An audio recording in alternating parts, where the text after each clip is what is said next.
Hello, everyone. This is Bjorn and Strid from Soilwork and the Night Flight Orchestra, and you're watching Richard the Metal Fan. Hey, what's up, guys? Bringing you guys a new episode of Richard Metal Fan Interviews, calling from Zoom, and I have the honor and the privilege to speak with the legendary Bjorn Speed Strid from Soilwork and Night Flight Orchestra, and probably a plethora of other bands. So, how are you doing today, Bjorn? I'm doing pretty well. We're currently in Bilbao in north of Spain, and yeah, doing well. It's the fourth day on tour. Nice, nice. So, Yeah. yeah, so kind of the format of the show is I want to talk about like your musical history and do a speed run of your discography. But take me back to young Mhm. Bjorn. So, growing up in Sweden, what were the first bands that got you into metal? What made you want to be a vocalist? Well, I mean, in the early '90s, I really got into, the Stockholm scene with Entombed and Dismember, great. Um, that sort of first wave of classic Swedish death metal that put such a mark on the whole scene, and was really into that. And at the same time, I was into a lot of thrash, both the German scene with Crater and Destruction, and the American scene, Slayer, and Testament, Exodus, all that stuff. And then there was a big wave of, like, in the mid '90s, there was a lot of sort of melodic black metal and melodic death metal that came out, both from Gothenburg and also a bit from Stockholm and a bit from Norway. So I was really into that whole scene, especially when things started to be blend up with more melodic stuff. And I would say my absolute favorites at the time was Dissection. Hell yeah. I feel like Um, they're a very yeah, underrated band. yeah. Very much so. Yes, I mean, I think a lot of musicians that were into that scene know about them, but it's still, I think they're quite underrated among in metal in general. I would say. I mean, it ended very ugly, but as far as the music goes, fantastic. It's Storm of the Lights Bane. It's probably that album meant more than just about any other album coming out in the '90s for me. And of course, I loved In Flames and At the Gates as well. But I would say Dissection was like the biggest band for me. So I mean, I don't. I was all over the place, I randomly became a metal singer. I was into metal, but I was playing guitar and was asked by Peter Witchers, who I started Soilwork with, um, um, in high school, if I could see myself sing in a band that he was about to start. And it's like, well, I'm a guitarist, but I can try because I was always been curious. So that's really how I became like a vocalist in a metal band. I mean, I've been singing a little bit before. I was growing up in this, you know, village where one of my best friends, his dad had like a full setup in the basement, so, like, because his dad was in a band that always played in the weekends. So I was always down there with a bunch of friends, and we tried out so many different things. I played a little bit of drums, played a little bit of bass, played a little bit of guitar, and then around, and we tried so many music styles. At the same time I was really into black metal and death metal. I was also, for some reason, really into collecting disco records. So, I think that's a lot about me. And, I was really all over the place, and we tried so many things. We had, like, we did black metal song one day, and then there was a disco song, and there was more sort of like indie pop, and then, yeah, really all over the place. But I think it was a good introduction, to sort of experiment with music, and in the end, I randomly became a singer. But yeah, I don't know. A lot of doors open there, obviously, and here we are in 2025, and we released how many albums with Soilwork? I don't know. Even it's Like like 12 or 11 13. I or think it's 12, like 12. 12. Yeah, exactly. Yeah. Yeah, and then now with the Night Flight Orchestra, the new album just came out. That's the seventh album. So yeah, Yeah. Yeah. But then tell me about like starting up Soilwork, originally called Inferior Breed. So you've been Mm. around, the band's been around since 1995. And I know this year does mark 30 years of Soilwork. You got to think about it, Yeah. Bjorn. 30 years of Soilwork. Did you think that you would be around for 30 years and then just anything No, with Soilwork no, that you would still want to achieve after so many years?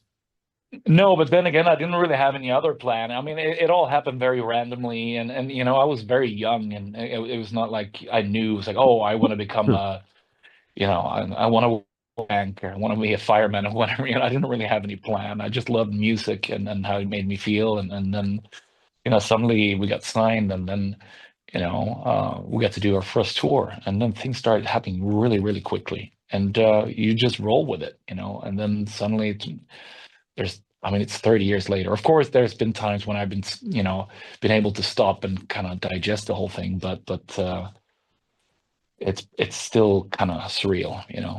Yeah. It's pretty crazy, but yeah, it's something to be proud of, to lasting that long. It's yeah. Yeah. Let's talk about the first record, Steel Bath Mm, Suicide. I think this is a yeah. very underrated debut album. So, what was sort of like the whole thought process being this was the debut full-length Soilwork album? Yeah, I mean, first album we got, we were starting up the band in the city of Helsingborg, and we went to this local record store that just opened, and then we recognized the guy who was standing behind the counter, and we realized it was Mike Ammett, and that was before Arch Enemy, and right after he's been playing in Carcass, and so it's like, what is he doing here in our city? This is really weird, and then we started hanging out there, and then we handed over our demos to him, because we had us out at the time, and then we asked him, like, do you have any connections with labels or whatever? It's like, yeah, I have like two labels that would probably be suitable for you guys, and then he sent it out to both Listenable Records and War Music, and they were both interested, but Listenable was a little bit quicker. And back then, you just wanted to get signed. It's like, oh, I was just going to want to get signed. I don't care about the deal or whatever. But luckily, it was a pretty good deal. And a label who later also signed Gojira, I believe. You know, so I don't know. It was really exciting times, and I mean, being able to get signed, and then it's like being able to record at Fredman Studios for the first time. That was the dream right there, because we loved what was coming out of there. Slaughter of the Soul with At the Gates, and then the In Flames albums as well that we've been listening so much to, and meeting Fredman, who was quite a character and still is, and recording that first album and just hearing that famous guitar sound, and everything. It was a dream coming true for sure. Yeah. And we were really young, and we wanted to do everything at the same time. So I think that first album, it's a bit of an experiment. It's a bit all over the place, but it has some moments for sure, and I don't listen to it very often, but maybe I need to go back, and it's kind of funny because last night we played in Paris with the Night Flight Orchestra, and there's a fan coming up to me with like all albums that I've ever been on, pretty much. Holy And then shit. he's handing me over the actual promo CD of Steel Best Suicide, because he had two, and he asked me, he said, like, "Do you have this one?" But no, I don't. It's like, you can have this one. It's like, wow, are you Wow, serious? So that's now I fucking actually cool. have the promo, yeah, CD of Steel Best Suicide. Kind of funny that we're talking about this now. Yeah. But yeah, I mean, I was so into it, the whole thing. We were so stoked, to be in the studio, and it's kind of, it's thrashy. There's a bunch of heavy metal in there, and also death metal. It's kind of a mess, but it's a pretty nice, charming mess in the end, I guess. But Mm. yeah, and then kind of going into the next album, The Chain Heart Machine. I like this Yeah, album because usually with the debut full-length album, you have like your entire life to write, and there was a lot of hype with the first album. When it came to making Chain Heart yeah. Machine, did you felt like any pressure to follow up Steel Bath Suicide? No, I mean, I didn't even know, we were too excited to think about pressure. I mean, we were so young, and it's like it's like we couldn't wait to record the second album. It's like, oh, let's do it. We were always writing music, and we are always rehearsing, and I guess we were looking into to having a bit of more of the thrasher feel mixed with death metal, and I think that that second album, Chain Heart Machine, is a bit thrasher overall, more riffier and a bit more technical as well. There's also a little bit of that kind of Yngwie Malmsteen virtuoso like guitar licks coming through as well, mixed up with thrash. But it's an album that many people think is a bit of a cult classic, and yeah, I think we had something special there. We had started doing blast beats with like sort of lead twin guitar harmony stuff. Um, and I remember I was probably I think that was the first time where I actually started writing some songs. I remember I wrote Possessing the Angels. I did, and then I also did the chorus for Chain Art Machine, that noodly part. So just to be able to write something that actually ended up in a record was just like, what? Couldn't believe it. So, but that album also brought us to Japan for the first time, Oh wow. which Was that was like your at a first time pretty early touring stage. outside the side of like Sweden and Europe and stuff? No, we did a tour already for Steel Bass Suicide together with Christian, Ooh, my the homies. yeah, Yeah, I just yeah, saw them on the from 70,000 Brazil. tons of metal. Oh yeah, yeah, Yeah. cool. Yeah, great band and really great people too. So that first tour, we toured around in a camper through Europe for like 2.5 weeks with those guys. So that was cool. And then, but I mean, that was definitely our first show, like going to Japan outside Europe. So that was very exciting. And I thinking back, people were even smoking on the flight over. It's like that's Oh just so wow. thrilled to think back. It's like that's a long time ago. So Yeah. yeah. Yeah. Yeah. And then kind of going into the year 2000, the new millennium, you started up Terror 2000 with Slaughterhouse Supremacy. So how'd you form that band? Um, I think it started with this Italian label who got in touch with me and wanted me to join this thrash side project that somebody from Death SS wanted to, because he liked my voice and he wanted to start a thrash project, and then it never happened. And then they said like, oh, do you still want to, you want to start your own little project? It's like thrash. It's like, yeah, yeah, maybe that sounds cool, because I was really into the sort of like speed metal and thrash metal, like on the yeah, coming from Germany, and I wanted to do something like that. So that ended up being Terror 2000, and then I had Klaus in mind, who's like the guitarist, and Dark Kane is a big thrash fan, like really good riff guy.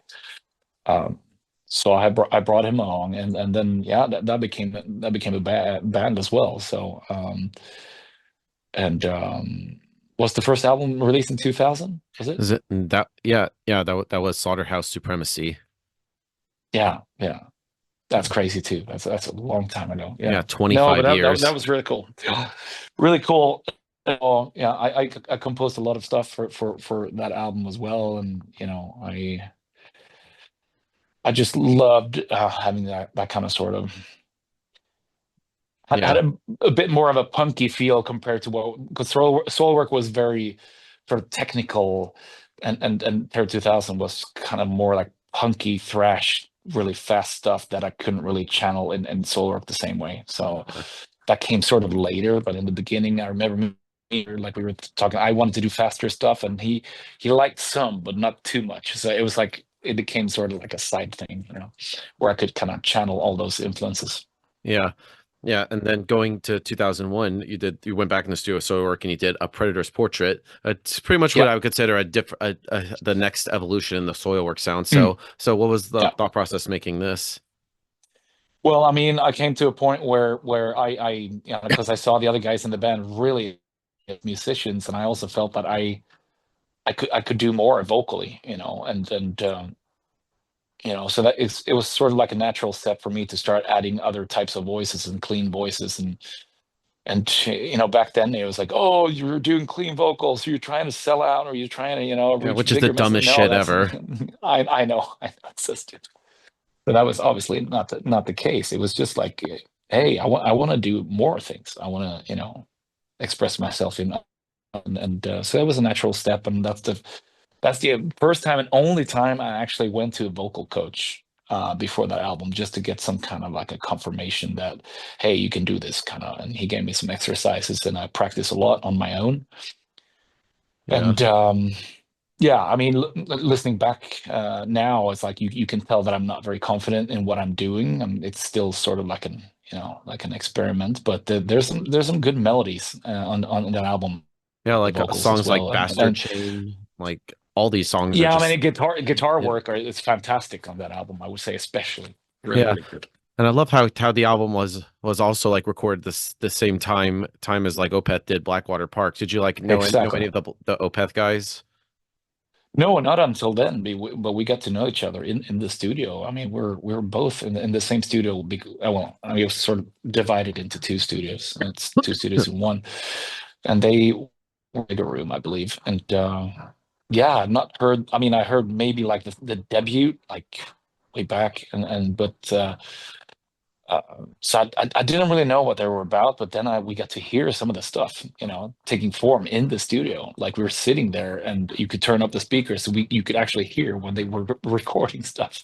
Yeah. And so we actually got to, listen to that whole album taking form. That was really cool. And it's like this.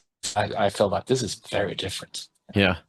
Then So kind of it's cool. going yeah, then going into 2002 too, you pretty much did two albums that year. You did the next Terror 2000 album, Faster Disaster, and you Yeah, did Natural Born Chaos, which a yeah. great album. So tell me about making those albums. Well, the Terror 2000 album, I think we mostly did that one in our hometown, and it was sort of like a spread out affair with we were studios in the hometown, and production on that one is not. I don't know. It's kind of weird, but there's some good stuff on it, and I have not listened to that album in a very long time, so it kind of makes me want to revisit it. But I remember it was a lot of fun recording it. And is there a song called, what is it called? Burnout in Blood? No. What is it called? Something like that. Do you Hmm. have the album in front of you? No. I don't, unfortunately. I need to get No. some Yeah. all your stuff at some point. Yeah. No, I mean, it was a fun album to make, and I mostly have good memories. And then, writing Natural Born Chaos was really exciting too, because I think that's where we really started to have our own sound with this record. It's very atmospheric. We were working more with the keyboards, and having Devin Townsend flying over to produce my vocals was a huge step. And I remember I was quite nervous, because I really looked up to him. But him doing that, I mean, he definitely encouraged me to find my own voice, and I felt very confident after recording vocals with him. He was pushing me so hard for that record. I remember like I passed out, doing vocals. Oh wow. Uh, so yeah, it was insane, the whole thing. But something happened there, and I'm eternally grateful that he, flew over to do the vocals with a fairly unknown band. But yeah, I think that's where I really started to become more confident as a singer, and the songs on that album are really cool, and I love the production. And it was actually Fredman and Devin Townsend who co-produced the whole thing. Like, and I think the production it really kind of stands out a bit. It's like sort of like a mix between what Devin was doing at the time, with Fredman's productions. So Yeah. yeah, Yeah. cool one, and Yeah. good cover too. Yeah, same. I Quite agree with the iconic. butterflies and everything. Yeah, Yeah. yeah, Yeah. yeah. It's And a I nice feel like one. that's pretty much where you guys like I know it does start with Predator's Portrait, but I feel like Natural Born Chaos, I feel like this is what made Soil work. Yeah, no, I think I would agree with you. Yeah, Yeah. And was it during this time of Natural Born Chaos you started like touring America for the first time? yeah. That's for that album. We did our very first tour in North America. It was us, Hypocrisy, and then I believe we had Single Bullet Theory, and then Killswitch Engage Yeah, opening the whole thing, nice. which is pretty crazy to think back. Yeah. And So I what was remember that. Sorry, go ahead. yeah, so what was like your first impression of us Americans? Really good impression. I mean, it's like I don't know. I've not had not been to America before, and coming over there to tour, it's like I don't know. I just felt like it was exactly like it was in the movies or something. It was it was weird. It was really over the top, and people were really up to party every day of the week, and so that was a rough tour. It was a big party tour, and sharing a bus with Hypocrisy at the time, and when Peter was at his peak, Peter Tekren, he was doing a lot of partying back then. So yeah, it Yeah. was a fun tour to do, pretty chaotic, and then obviously getting to know the Killswitch guys as well, and you could definitely tell that they had something special. And I remember they, told us how much they were influenced by Soilwork and showed us some Yeah. some stuff on the first album, and it was like, Yeah. this is so influenced by you guys. Yeah. Yeah, Because good times. I agree with you on that because I remember actually interviewed Michael Stane about it because a lot of like you guys and of course at the gate Stark Tranquility and In Flames definitely influenced like a lot of the American metalcore bands. So when bands like come up to Yeah. you and cite you as an influence, does that maybe like look at yourself differently as an artist in a way? I guess. I mean, coming over and realizing that whole movement, the wave of American heavy metal or whatever it was called, it's kind of a weird kind of label on that. But obviously most bands mixing the sort of New England hardcore with like Swedish melodic death metal was quite interesting at the time, and realizing that they were so influenced by us, it was really cool to hear, of course, and it definitely felt like an honor. And then things really started taking for so many of those bands as well, and then like you mentioned, you hinted sort of at that, because it was like almost like the Swedish bands started to, um after a while, like the American bands started to sound more Swedish than the Swedish bands, and the Swedish bands started sounding sort of like American for a while, and Yeah. that happened sort of later in the 2000s. Not saying that we had that much of sounds and stuff, but it was like it became more and more sort of like noodly twin guitar harmony death metal for the bands that came out of hardcore, and then the Swedish bands started to sort of do more chuggy riffs. It was kind of interesting how that worked out in the end. So that was like definitely like an exchange going on Yeah. for a while. Yeah. Mm. And then next up is Figure Number 5. I love this Yeah, album. Like, tell me about that. yeah, that's I would say that's a bit of a poppier album than Natural Born Chaos. And at the time we wanted to write something more straightforward, I think, and because I guess Natural Born Chaos was a bit more progressive in that sense, and Hmm. Figure Number Five maybe became a bit of a more of a reaction to that one, and it became more straightforward, more sort of pop.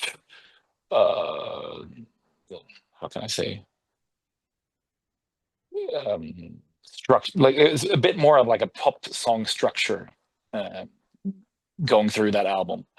But I mean, there's definitely some good stuff on that one. I mean, especially it was very melody driven, I would Yeah. say, that one. Yeah, especially one of Uh, my favorite songs is Rejection Roll. I especially love the music video where you guys were like yeah, the yeah, rival because I talk with Peter Iwers about it like apparently like they're like In Flames music video Trigger and then like Soilworks Rejection Roll like it has the same kind of almost premise but the roles are kind of reversed. So how did that idea come to exactly. be to sort of like make you like you all like sort of like enemies in a way? Yeah, I know that was funny. I mean, yeah, we were in the studio recording Thing Number Five, and the In Flames guys were hanging out, and I think there's a director, Roger. He was coming to the studio as well, or talking, and then I guess he was offering, it's like, oh, should we, you guys need a, a video or whatever. And then somehow that idea came up, and we all thought it was brilliant, So we filmed that one, and it turned out really cool. And the only problem was that the In Flames video was getting so much more airtime than the Soilwork video. So you need to sort of watch both of the videos in order for them to make sense, and if you just see the In Flames video, we look like, oh, it's a Soilwork guys just hating on In Flames, so it didn't really make sense in the end,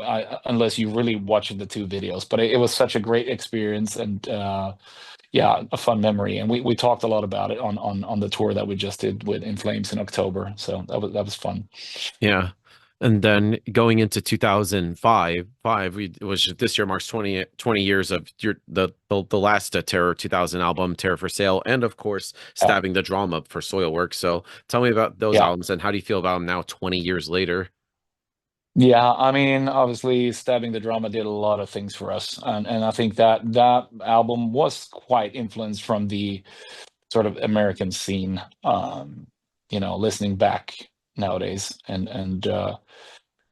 maybe it was only natural because that's when we really started touring North America. We did, I think, in one year we did two tours with Chimera all over North America, Very and that underrated was band. in. Yeah, yeah, absolutely. And that was in 2003. And then we came back, I think, in 2004 as well. So we really started hitting North America hard. Yeah. And then I think that definitely affected the sound on Stabbing the Drama as Yeah. well. And And did then you with remember playing with like the old Masquerade back in the day in Atlanta? Because I live like 35 minutes north of there.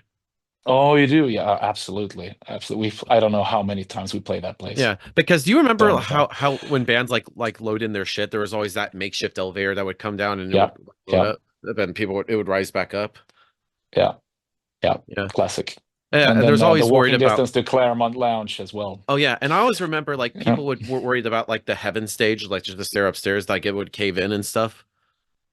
Oh yeah. Yeah. I mean, I thought it was still there because I thought saw somebody playing there quite recently, or no? Yeah, yeah. Well, back in like 2016, it actually moved to a different location. Ah, okay, okay, okay, gotcha. Yeah, Yeah, because now it's being like used for like apartments and shit. yeah, got it, Yeah. got it. Yeah. But then going Classic. into yeah. Yeah, but then going into 2006, you did the Cold Seed album, Completion Makes the Tragedy. So tell me about that because I don't think nobody ever talks about them. No, I mean that was kind of a one-off thing, and it all started with Toman, the drummer in Blind Guardian at the time, and he reached out to me, I think through Nuclear Blast, because he said that he really liked my voice and he really liked Soilwork, and he wanted to do something completely different than they did with Blind Guardians, kind of like a side project, which was going to be somewhat industrial metal poppy. I don't know. Yeah, it was kind of a bit of a mess, but I think some good stuff is on that album, and we all got together in Germany at the studio and putting the songs together. And I haven't listened to that album in quite some time as well, but there's some good stuff on it, and it was really cool to hang out with Tom and the other guys, super nice guys. Yeah. And Mhm. then going into 2007, you did Sworn to a Great Divide. I love this album. Mhm. So what was it Yeah. kind of like going from like this to this? It's kind of hard to describe. Yeah, I mean, I think we obviously did Ozfest for the Stabbing the Drama album as well. For 2 months. So that definitely affected our sound as well. And I think we got more into sort of creating live oriented tracks, stuff that could, be live. And the production on that album is kind of weird. But there's some really great songs on it. And once again, uh, Devin Townsend produced the vocals. And this time I flew over to Vancouver and stayed in his basement for like 10 days or 2 weeks, whatever it was. And we were like recording vocals like 12 hours a day. It was nuts. Yeah. Absolutely nuts. Yeah. I And even like I tore too, like from singing. Like it was the weirdest thing. I was like black and blue all over my chest. Oh yeah. Really weird. Yeah. Yeah. And then the next album, The Panic Broadcast, Mm. which this year marks the 15-year anniversary of this album. So tell me about Yeah. this. Well, that's the album when I mean Peter jumped off after Stabbing the Drama, and then he came back for this album again, and we rented a house in North Carolina to record the whole thing, and Peter produced it, and I would say the production is really good on that album, and yeah, I really good melodies and really good guitar work, and I started, doing some new stuff with the vocals as well, more sort of like um, gritty vocals, but still with like a tone to them, and yeah, and then there's, I mean, songs that are, some of our biggest songs are the songs that we played a lot live, and "Let This River Flow" was one of those songs that Yeah, love really that stood out. I song. think, yeah, that's a great song. And now that I think about it, we haven't really done that for a while now, but I think we need to bring it back because it's one Yeah. of those songs that you remember. Yeah. Then going into 2012, you actually did the debut Nightfly Orchestra album, Internal Affairs. Yeah. So how'd you end up starting the band, and sort of what was it like making the first Night Flight album? Well, I mean, the idea was sort of planted in 2007 when I met David for the first time on tour. That's when David stepped in and was the session guitar player on a North American tour, and we bonded a lot over music in general. And in the end of that tour, we decided that, let's start a band that captures like the late 70s and early 80s. And it took us some time to find members for that band, but we jammed the first time in 2009, I believe, and we felt that there was something really magical from the get-go, and then took some time to find a label, and then 2012 we released the first album, and that was like a big step for me as a vocalist, and where I really felt that I could channel some of the influences that I couldn't do through Soilwork. So a whole new world opened up there for sure. Yeah. Yeah. And you're in a lot of bands going from like Soilwork to Active Denial to Terror 2000, Zen and Night Flight Orchestra. Like how different of a mind frame is it depending on like the different projects that you play with? Well, I mean, I'm doing a lot of. I mean, Active Denial is not a permanent band. Like a session work that I've done. So I'm not a permanent member of the band. So it's really in the end, well, at least now it's solo work and it's Night Flight Orchestra. There's just no other time. It's just impossible. And I need to risk somewhere in between. But I've been doing a lot of session stuff and working with a lot of bands when I have some downtime, and I think that's also a way for me to evolve as a vocalist, and of course stay afloat as well. It's not easy to be a musician these days, but I've done some really interesting stuff. And not now it's not only extreme metal, that sounds sort of like solo work. Now it can be like, I don't know, like some pop or like art rock, or it's really all over the place, and it's really from like all over the world, which is really cool. And I think I evolved a lot vocally from doing that as well. Yeah. And So then yeah, yeah.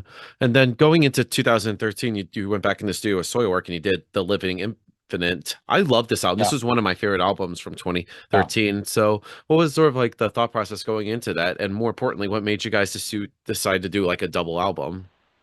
yeah. No, I mean it's and then after joining Soilwork, and we did um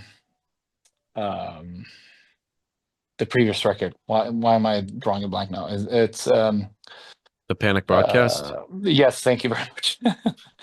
After that album, Peter jumped off again, and then it was really rough, and then Hmm. David stepped in, and he was quite a visionary, and he had ideas, and he really encouraged me to pick up the guitar again and start writing songs. And then for some reason we decided, let's make a double album, that could be like after losing one of the main songwriters, then and then decide to make a double album instead of just playing it safe and do like just a regular album.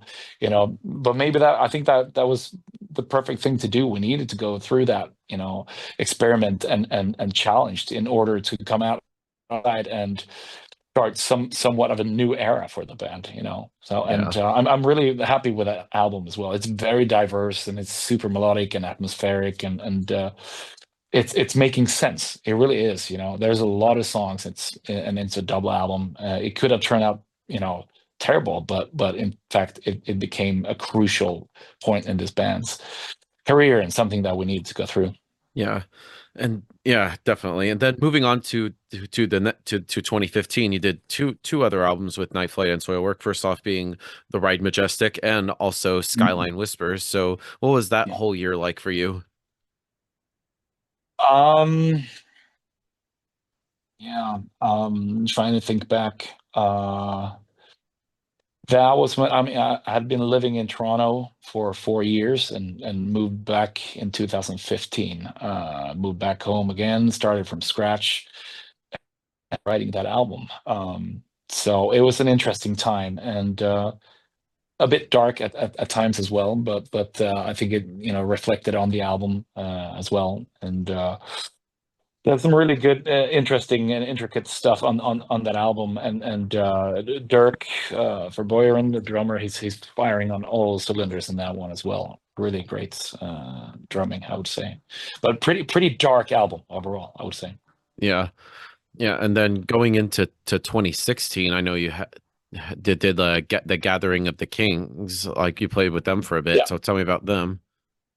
yeah. No, I just got contacted by my friend Ron Dahlgren, who put this project together, and said that he wanted to get the best singers from Sweden and do this project called Gathering of Kings, and it sounded, oh well, that's cool, you know, and that it was going to be more sort of AOR oriented, and I just like, yeah, sounds cool. Just send me some songs, see, you know, see if I like it, and then I got this song Forever in a Day, and it was really cool, and so I decided to join and did two songs with them, and only lasted for that album. And then, you know, we really started touring with both Soilwork and the Night Flight Orchestra again. So I didn't really have time in the end. So Yeah, that was the only album I'm on. yeah. And then going into 2017, you did Amber Galactic. Tell me about that. Yeah. Amber Galactic, we got signed with Nuclear Blast for that album, and the timing couldn't have been better because we were really inspired and had some really good stuff coming, and we were really happy that Nuclear Blast believed in us at the time because it seemed like nobody else understood what we were doing, you know, and there's some really cool stuff on that album, I think, and we still play those songs live, like Gemini, for example, and yeah, it's a really cool album, and I think that's really where we found our own sound with the Night Flight Orchestra. Yeah. And then Mm. flash forward to the next year, 2018, you did the next album, Sometimes the World Ain't Enough, like a very quick turnaround. Did you start writing for it right after Amber Galactic? Yeah, yeah, we did. When we got really inspired, and even Amber Galactic was nominated for a Grammy as well. You know, it's Oh crazy. wow. And also, sometimes the World Enough got Grammy nominated. So yeah, we were on fire, and we were really inspired, and really started touring, and yeah, so much fun. So yeah, it was only natural. It became a band that, you know, it was not like the, you know, sort of where you plan an album and you book 6 weeks in the studio. We had these recording sessions over weekends every now and then, even if there wasn't an album planned. We kept on writing and kept recording, so that was pretty cool. Nice. Nice. And Mhm. then also that same year you're still in 2018, you did the Hespera with In Absence EP. So tell me about that. Oh, I mean, I remember the name, but I can't really recall exactly what was going on, or how that came about. Yeah. But Also had Dirk on yeah. drums on that. Oh yeah, yeah. Because I mean, at the time I was doing a lot of sessions, and I mean, I remember the name, but I can't really hear it in my head like when I hear, you know, the name. So I need to revisit it for sure. Yeah. But then Mhm. going into 2019, you did the next Soilwork album, Verglichten, one of my favorite albums Yeah. from 2019. So tell me about that. Yeah, I mean that album has more like a stripped down sort of almost like a classic heavy metal feel to it, mixed with a death and um yeah, some really classic stuff came out of that one. Stålfågel being one of those live favorites as well, and that was also like a challenge for me vocally, and you know, and we started blending up things more, and not just having sort of like a screamy verses and clean choruses. It's like there's songs where they're just cleans or just screamy vocals, and so it's a bit more experimental. The main driving force behind what was David as well. So Yeah. it's a really cool album and many people's favorites um, and also the cover artwork I think is fantastic. Yes, same. And I also Mm. love Stallfagel, which is definitely one of my favorite songs. I thought it was interesting, like the song title's Swedish, but the lyrics are in English. Which I thought that Yes, was kind of funny. I know. Yeah, no, that's typically David for you. Yeah. But then of course also in 2019 you did Donna Cannon. So tell me about that. It's a band that I started with my wife and where I'm actually playing guitar for a change. Yeah. I was just doing vocals all over the place, but it was nice to play guitar for a change and having this band with my wife. It's sort of like I don't know how to describe it. It's like the cult meets Wild Hearts with like I don't know Swedish indie pop and a little bit of new wave. It's kind of Yeah. weird, but it has a little Yeah. bit of a punky feel to it Oh, as well. nice. It's kind of straightforward and but still some pretty cool guitar work and melodies. So yeah, a lot of fun. Yeah. Yeah, and with playing guitar, do you able to find like you're able to like express yourself creatively with a different instrument as opposed to with vocals? I guess in a way, but I mean, I'm so sort of. I guess when I write on guitar, I have like vocals in mind as well. So maybe it's a different sort of angle, to it. But then again, I started as a guitarist, so yeah, I guess it's a different way of expressing yourself. But I really love playing guitar. It's so much fun, and I wish I could do it more often. But this is sort of like a project whenever we have time. So um, yeah, wish I could do more. But still, I compose a lot of stuff for both Soilwork and Night Flight on guitar. Yeah. And then of course you toured for a little bit in 2019 and early 2020. And then of course the pandemic hit because I know during that time you did of course like some session stuff like New Javlar, Punctus, Bjorn Strid, and of course Yeah. you did the new Night Flight Orchestra album Aromantic. So was that sort of like something to help like keep yourself self busy during the whole lockdown when bands couldn't tour and stuff? Well, I think this was right before that because we released Aromantic 1 in the beginning of 2020, and we embarked on a European tour right when COVID started popping up everywhere. It was really weird, and then we just decided to go out there anyway because nobody really knew how serious it was. And then we came to France, played in Lyon, and they said like, France is going to shut down tomorrow. Like you need to go home. And we had already been to Spain and they shut down as well. So we had to go home after 1 week, and the tour was supposed to be a whole month. So it was a big anticlimax having a new album out and everything. So that album kind of died, and then we decided when we came home, what are we going to do now? We don't know how long this is going to last. Oh, let's just go into this instead, and then we started writing Aromantic 2. So, but during that time, I did a lot of session vocals and I also did at the movies as well, which did covers of 80s soundtracks, like metal versions of it. I don't know if you listened to it, but you should definitely Yeah. check it out. Yeah, I Yeah, definitely yeah. will. Mm, But yeah. I love like the one of my favorite 80s movies was the Transformers movie. Like that whole soundtrack is just mint. Yes, yes, we should have done something. Yeah, that's true. That's Yeah. really good stuff. Yeah. And then I know you did in 21 you did the last Night Flight Orchestra album, Aromantic too. So what made you guys decide to do kind of like a sequel? Because the first one, we were not done with the first one yet. We didn't get to tour it, and we felt like we didn't want it to die, so we wanted to sort of like connect it to the one, so that if we make a second one, we still have the first one with us once things open up again. Yeah. Yeah. And then going into 2022, you did the last Soilwork album, Over Given Hetzen. Definitely one of my Yes. favorite albums from 2022. So tell me about that.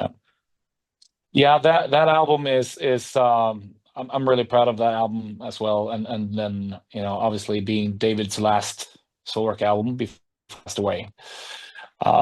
So it's a very special album, and reading the lyrics, it's kind of painful reading them, because you can really tell he's in a really, really dark place, Yeah. and he's desperate, and it's almost like he sees the end. Yeah. And I tried my very best to lift him up, and both lyrically and musically. And so there's like a big contrast running through that album. It's like me desperately trying, and him just being sort of set on this dark path. So Yeah. that's really affecting the album, and that's why it feels very real. There's a lot of presence in that album, and a lot of beautiful stuff, in all of the darkness. So yeah, special album. Yeah. And being as it has been a few years since Over Given Hetzen, have you all started working on the next Soilwork album? Like, what's the status with that? Yes, we are starting slowly to work on the album. We have some stuff. So this year will be touring wise. It will mostly be about the Night Flight Orchestra, and then we're gonna write the new Soilwork album, which is probably coming out in the first half of next year. Nice. And then Mm. of course now we got the new Night Flight Orchestra album Yeah. being Give Us the Moon. So Mhm. so it's been out for a little bit now. So how Mm. do you feel? So what was the whole writing and recording process like for it? Yeah, I mean, obviously after David's passing, we needed to take our time. We needed to grieve, and we need to regroup and try to find the joy in the music again. And so that was a big challenge. And obviously, him being a very unique songwriter and lyricist, we had to sort of take his world and his heritage with us, and be really inspired, because he had a special way of writing. So we need to have those ingredients in our sound without trying to copy David, because he was unique. You can't really do that. So Yeah. um, I think it took some time, and we had to dig really, really deep with this one. And it's something really great came out, and it's like an explosion of emotions running through that album. And 13 songs, close to 60 minutes. It's quite a journey, but yeah, I can highly recommend it. It's something we've been working really, really hard on. Yeah, yeah, yeah. Yeah. And musically, did you wanted to continue in the same vein as Aromantic 2, or did you wanted to try something new or different that the Night Flight Orchestra hasn't done before? We wanted to make like an even more sort of cinematic and sort of dreamy album, and make it a bit more uplifting and more positive. It became sort of like a reaction to the last dark days, that affected David's writing so much. And that being said, of course, the melancholic stuff is still important ingredient in the Night Flight Orchestra as well. It has that kind of Hmm. ABBA heritage, where they Yeah, managed to have quite like melancholic songs, but still very uplifting. So that's sort of like a tradition that we take quite seriously, despite our gimmicks and tongue-in-cheek stuff. But I think it's very balanced. So, but we wanted to make in general a really uplifting album. yeah, and I agree. I feel like all the most of these songs are like super catchy, especially like songs like Cosmic Tide and even the title track. So, what was Mm. sort of like the plan lyrically, or were there sort of like imaginative kind of like ideas?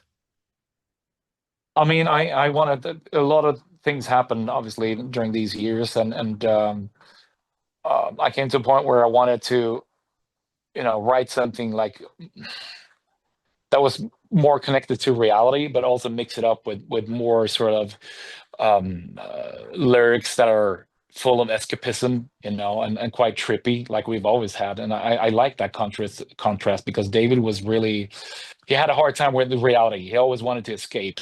It really affected his lyrics, whereas I was more telling sort of real life stories or whatever, and that's a tradition that I wanted to carry on, but I think more than ever, there's songs connected to reality, on on this album, and Paloma being one of them, which is about a good friend of mine who's a stewardess who started dating a pilot who turned out to be uh, a not very nice person who treated her really, but she kept going back to him, and I felt very frustrated witnessing it. So I felt like I needed to write a liberation song for her, and that became Paloma. And there's also my makeup song with the city of Toronto, which is Runaways. Um, and there's Melbourne, May I?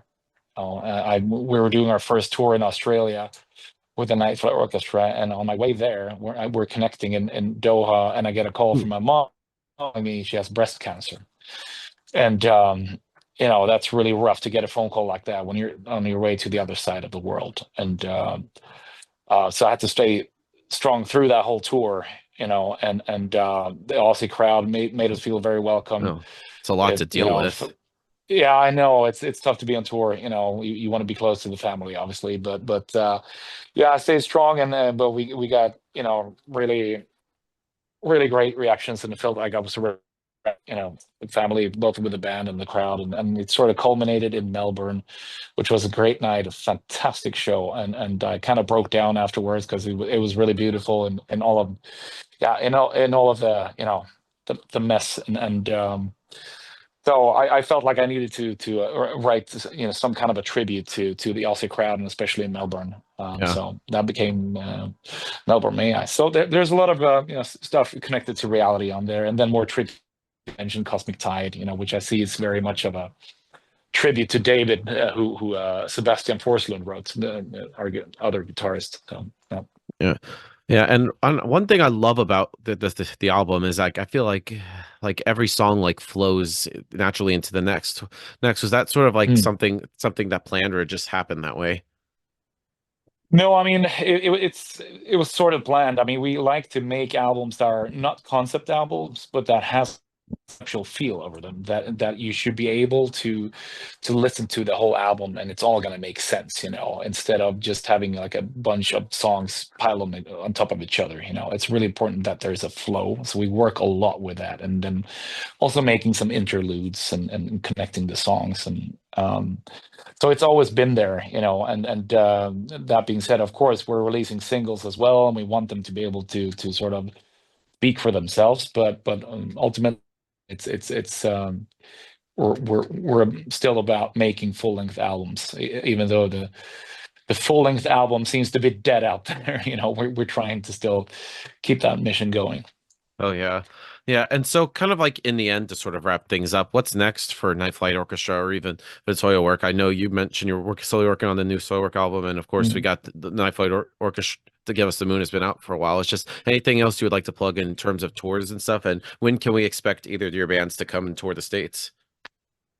Yeah, I mean, we're definitely working on that. We're doing Prog Power in September, and we would like to book some shows around that. I think that I mean it's definitely about time. Our fan base in North America has been growing a lot, and we get a lot of requests. So we're definitely working on that. And there's also going to be some other stuff announced that I can't really announce yet. Yeah. But yeah, there's You'll tell me when I turn off the recorder. exactly. Yeah, no, but there's definitely a lot of plans, and some festivals, and it's going to be really interesting to see where this album is going to take us, because the reviews have been really really good, and reactions. So really exciting times, and it's only been out for 4 days, and we're on tour right now. So Yeah. we played sold out Paris yesterday, and the night before that we played sold out London. So it's really cool. Yeah. So thank you, Bjorn, for this conversation. It's so great to finally have Thank you. Soilwork and Night Flight Orchestra on my show. It's just any final words you want to say to the viewers that are watching this to close this out? Well, thanks for listening, and check out the new Night Flight Orchestra album, Give Us the Moon. It's a really special album to me, and hope you can really feel the emotion running through it, and it's very much of a tribute to the late guitarist David Anderson as well. So pick it up and tell your friends. Thanks for the support. Yeah, awesome. So everybody, Mm. Bjorn Speed Strid from Soilwork and Night Flight Orchestra. We'll see you next.